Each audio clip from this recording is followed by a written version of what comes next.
Dans le paisible village de Tingara, au cœur de la savane, vivait Hawa, une femme aimée de tous pour sa sagesse et sa bonté. Elle était mariée à Moussa, un homme respecté, fort et admiré. Leur amour semblait indestructible, un modèle pour le village. Mais une nuit, sous la lumière argentée de la pleine lune, Hawa apprit une vérité qui déchira son cœur. La trahison. Une voisine, la vieille Nabou, s'approcha d'elle avec un regard triste.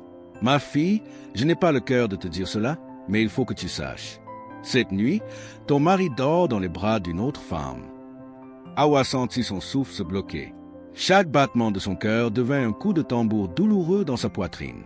Elle ne cria pas, elle ne pleura pas, elle marcha. Elle quitta sa case et s'enfonça dans la nuit, suivant un chemin qu'elle seule connaissait, la femme et la lune. Elle s'arrêta au pied d'un grand baobab, là où elle venait enfant pour parler à sa défunte mère. Levant les yeux vers la lune, elle murmura « Pourquoi la douleur doit-elle frapper ceux qui aiment sincèrement ?»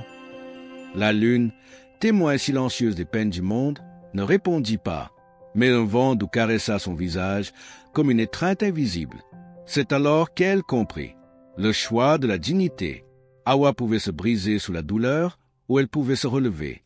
Elle rentra chez elle avant l'aube, et quand Moussa revint, il trouva une femme différente. « Je sais, dit-elle simplement. » Moussa tenta de nier, puis baissa la tête. « Hawa, pardonne-moi. » Mais son regard avait changé. Elle ne chercha pas à se venger, ni à le supplier. « Je ne m'en dirai pas l'amour, Moussa. Je suis une femme, pas une ombre. » La renaissance d'Hawa, au lieu de laisser la trahison la détruire, elle se consacra à elle-même. Elle se remit à danser, à chanter, à s'occuper des jeunes filles du village. Et bientôt, quelque chose d'étrange arriva. Moussa la regardait comme au premier jour. Mais il était trop tard. Hawa avait retrouvé sa valeur, sa force et sa lumière. Elle n'avait plus besoin de lui pour exister. La leçon d'Hawa.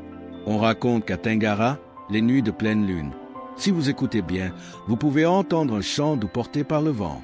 C'est l'écho d'Hawa, la femme qui choisit de briller malgré la douleur. Morale de l'histoire, la douleur ne doit pas nous briser. Elle doit nous révéler